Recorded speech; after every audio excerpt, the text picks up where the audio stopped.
बात है, अमेरिका जाना चाहिए और अमेरिका जाना चाहिए। अमेरिका से व्यापार ऐसा लाएं जिससे हमारे लोगों की खुशहाली हो। हम अपना बाजार अमेरिका को न दे दें। व्यापार आए लेकिन हम अपना बाजार अमेरिका को न दे दें। और मैंने तो लोकसभा में भी कहा था कि पिछली बार प्रधानमंत्री जी हीरा लेके गए थे, इस बार कम से कम सोने की चेन ले जाते और भारत मजबूत हो। हम आप सब चाहते हैं हिंदुस्तान ताकतवर हो। हिंदुस्तान जब ताकतवर होगा, हमारे नागरिक अगर कानून तोड़ करके गए तो ये किसकी नाकामी है?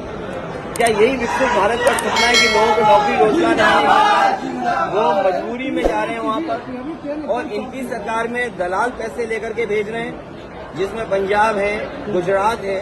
और अगर सूची निकालोगे आप तो सबसे ज्यादा इस तरह भारत से जाने वाले लोगों में गुजरात के लोग ज्यादा होंगे।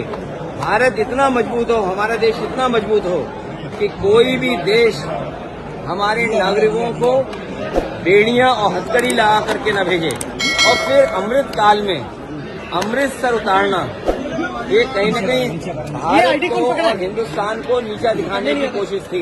अमृत काल में अमृतसर में उतारना बेड़ियों के साथ और हथकड़ियों के साथ, ये हमारे भारत की और हिंदुस्तान के नीचा दिखाने की कोशिश हुई है। इसलिए मैंने कहा व्यापार हो, व्यापार मजबूत हो, लेकिन भारत सरकार अपना बाजार उनके हवाले न कर दे। भारत सरकार का अब तक का सबसे बड़ा बजट पेश हुआ है। भारत सरकार का लगातार ये दावा रहा है कि आने वाले समय में दुनिया की 5वीं अर्थव्यवस्था से वो नंबर 3 की अर्थव्यवस्था में पहुंच जाएंगे और नौकरी, रोजगार, किसान की आय और विकसित भारत का एक नक्शा उन्होंने तैयार किया है। विकसित भारत का एक रोड मैप तैयार किया है। लेकिन बजट आने के बाद जो मायूसी छाई, जो आंकड़े सामने नजर आए कि न इससे विकसित भारत बनने जा रहा है, न इससे कोई अर्थव्यवस्था जिस रफ्तार से बढ़ना चाहते हैं बढ़ने जा रही है, न किसान की आय दोगुनी है। नौकरी के नाम पर भी रोजगार नौकरी नहीं दे पाई सरकार।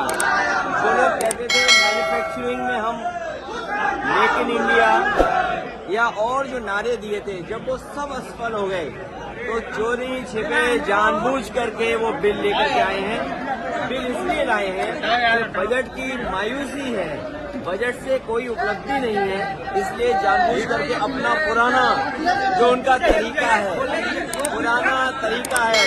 वो वक्त बिल ला करके लोगों के अंदर बहस कर देना, यही उनका हमेशा काम करने का तरीका है। मुख्यमंत्री जी कह रहे हैं कि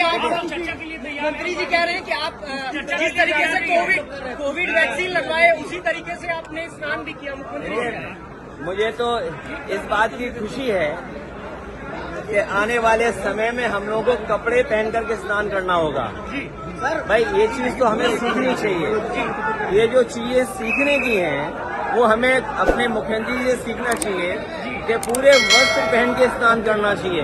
बनारस वालों आपसे बेहतर कौन नहीं जानता होगा स्नान कैसे किया जाता है। अगर स्नान करने का तरीका उनसे